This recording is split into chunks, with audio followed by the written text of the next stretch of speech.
So I am super excited today because we have our light fixture, which means that we can do assembly and installation today. So let me go ahead and grab this box. It's quite big and heavy. Ooh. Okay, so first thing that you'll notice is the red label. This is where you'll have your parts. Let me grab a box cutter and I can open this up and show you what's inside.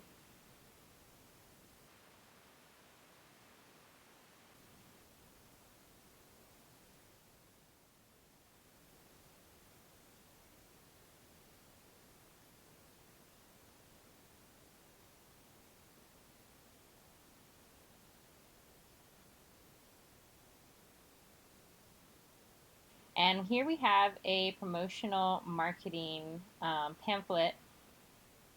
It just has some information like how to contact your customer service. It also has your instruction sheet in it, which is really handy and helpful. So we're going to reference this instruction sheet when we do our build, and we're going to check front and back because sometimes these are double-sided. And some styrofoam, it keeps it nice and compact. That's the yellow bag of parts I was talking about. So yeah, you see right there. I'm just going to pop this off and set this aside for later. Now you can see all of the pieces of my fixture are individually wrapped to prevent any kind of breakage. So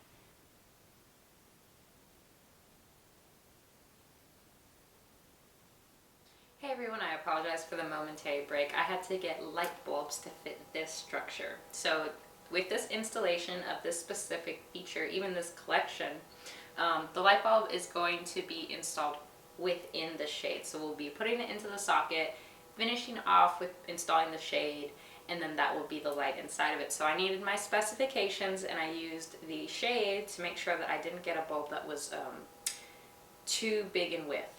So I used this as my guidance, and I had went to the store and I purchased some light bulbs. So now we can get on with our installation. So let me give you a close-up of how we're going to install this. Today we're going to assemble the C-port 5-light semi-flush, and we'll be using our packed instruction sheets on how to install this and assemble it. And it will also go over wiring and some of the wiring that you might find from us. So I think it's really important today to note that you should have all your pieces here. You'll see when you come and pull out the fixture from the box, usually everything is wrapped in its own individual plastic wrapping to prevent scratching or any dents. There's usually styrofoam to prevent any kind of breakage or issues that you would have with packaging and shipping. The wires are also bagged separately. Right now you might want to take the time before we start assembly just to loosen up everything. Take out your parts, which come in a neat little yellow bag. It usually contains your canopy, your wire connectors, maybe a tool or some screws, deco screws, whatever it may be. So if you need extra copies of your installation guide or instruction sheet, then you can go onto goldenlighting.com and find the products specifically listed. And there is a printout version of the instruction sheets as well as a scale sheet, which we have referenced earlier in this video as a way just to see how the fixture will fit in the space of your room, you know, height-wise, width-wise, everything like that. So let's get started. The canopy, which came in the yellow parts bag, will typically have the mounting strap attached. So you'll need to unattach these. So I'm going to take off these little deco nuts from the deco screws, or the mounting screws, which hold these together, and in the end secure your fixture to the junction box, because there's nothing worse than an unsecure fixture. You don't want to worry about it one day coming down. So now I've separated my canopy and my mounting assembly. And don't forget where your nuts are. I'm going to keep these right here because these are going to go on last. So this needs to get installed onto that junction box of the old fixture that I took away earlier. But I just want to open up all these little packages just to make sure I have everything ready for when I start to install. So I think a really neat feature of this fixture that I probably love, and it's pretty much throughout this entire collection you can see, are these pivoting thumb screws. So if you loosen them, you can change the angle of how the light is going to be directed. Okay, just a little bit, then pivot it out, and you can tighten those screws and lock it in place. I thought this was a lot longer of a screw than it was. So let me just lock it so you can see the angle stays. Voila!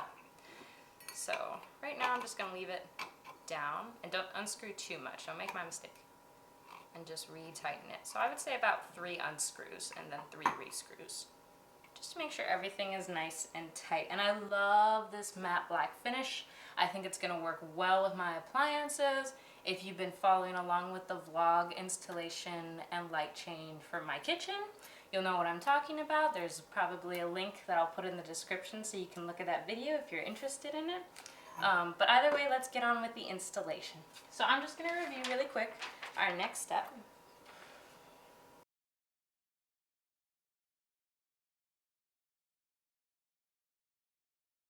So I am just really quickly, since this is a semi-flush and this is pretty much easy out of the box to go, I'm just going to put the washer that was found on the wires here over the cap and nut. And I'm just going to take the time to feed my fixture through the hole in my canopy and my swivel. And our swivels are really great on our products because they allow you to install a fixture on a slope ceiling. So it can always hang straight. Even if it is on that slope, you can turn it to any extreme angle that you might need in order for that fixture to hang straight down. So for me, my roof is pretty flat, so I'm not going to have to change it up much, but I do want to feed the fixture wires through this hole and out the back here. So I'm going to just prepare that really quick.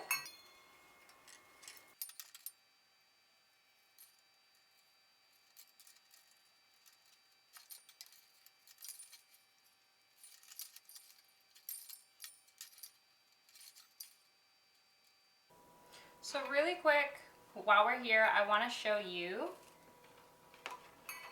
our different wiring and what wiring is being used right now. So you're going to be looking for 3 wires. You're going to be looking for your ground wire, which is typically green copper wiring. This is going to be your 3rd wire, most common wire. Sometimes a fixture might not even, or your junction box might not have a ground wire coming out of it, in which case we recommend that the copper wire that comes with the fixture gets wrapped around a very small green screw that's found on the mounting strap assembly, and then just tightened so that way it's secure and you're not going to have to worry about any fire hazards.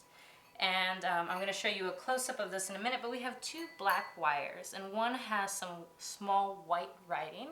That's going to be our neutral, and then the solid black wire is going to be our hot wire.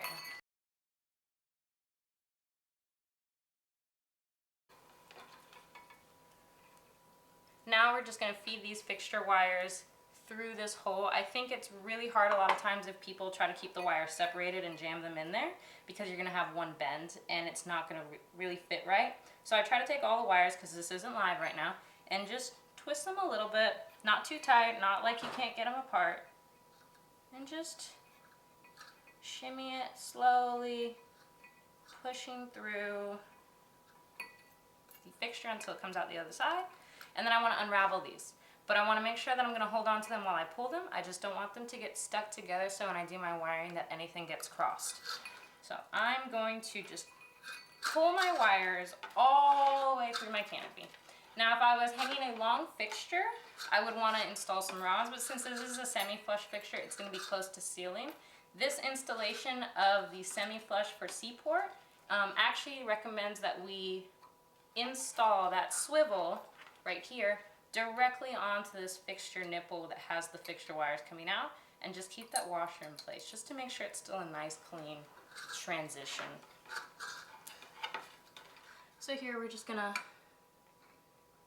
twist them on, and don't try to de-thread them, just try to make them fit really nicely together.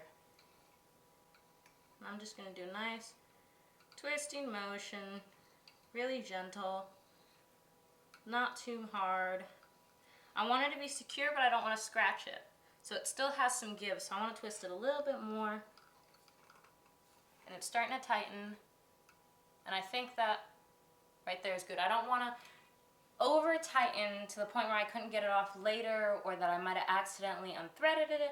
I just want to make sure that it is secure so it can support the weight of the fixture. And remember, that support is also going to get shared by those structural beams that your junction box is typically on and the weight and support that it holds. So you always want to make sure that your junction box is good to go as well. So we have a lot of wire here. So we are going to trim this up to about 8 to 10 inches, so that way when we have our wiring up there, we're not too short. We want to give ourselves some of that room to play with in case we do need to make a fresh cut, or possibly we screwed up our wiring, which isn't going to happen. We're not going to let it happen. We're just making sure that we have enough wiring in case there is an accident. So let me grab some scissors. Okay. About 8 to 10 inches. Where's my measuring tape? Let me do this proper. Let me grab a measuring tape. Okay, well, this is not a fabric measuring tape and it's not bendy. It will have to do. So 8 to 10. So I'm going to go 10 just to be safe, which is about right here. And I am just gonna snip. Now, I recommend you use wire cutters. I'm using my household scissors because I do not feel like looking for them in the garage. So we're gonna just take up the rest of this wire. This is basically garbage. There are maybe some electricians or some scrap metal that you can give this over to, but for me at this moment, I have no use for all this extra wire. So I'm going to put this with the extra parts that I've received. Okay, now that we have our wiring, I am going to get a wire stripper so I can expose the wire here. That's why I would prefer if you grab some wire cutters, but I know where those are and I can grab them really quickly, so that's why I use some household scissors. So I'll be right back, and I'll take these. Okay. Now some pliers will have like a little end that's a little bit of a toothed end just to get the wires undone. So I'm just going to split these from one another. Where is my scissor?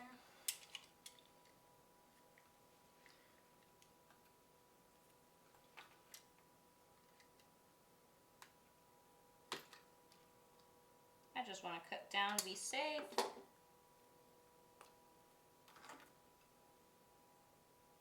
Hopefully these don't give me too much of a hard time. There we go. Just pull them to have a nice edge, and then we're just gonna clip the coating, the plastic coating, and expose the wires. There you go. I'll pick that up later. So we have one end exposed, and we're gonna do the same to the other. We're not gonna chomp all the way through. I like to just cut it halfway and twist a little until I see an exposed part of the wire. And then what I'm really going to do is just grab the teeth of my pliers and pull out. Let me cut it a little bit more on that side.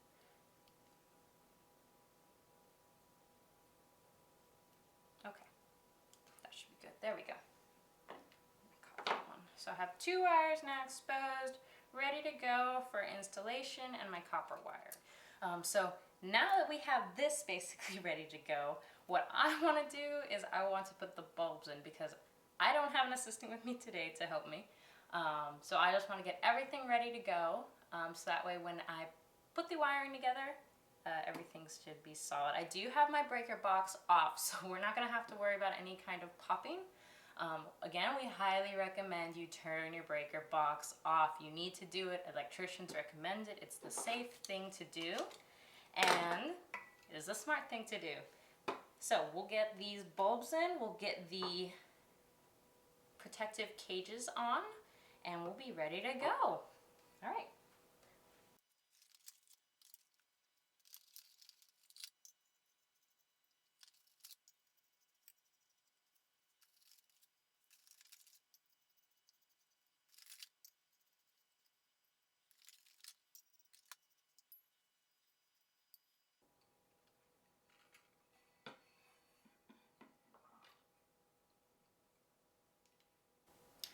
Okay, so now that I have my bulbs, then I'm going to show you how the protective cage works. So at the end of these little points are deco nuts that cover screws that are going to go through 2 open holes within the shades of this fixture. And you'll see this, of course, with the 3-light chandelier, the 5-light chandelier, and this 5-light semi-flush. I'm just going to show you how it looks like when it pops in. I'm going to show you the holes. You see 2 holes on either side of each socket and bulb. So I'm going to fit the 2 ends that stick out into those holes.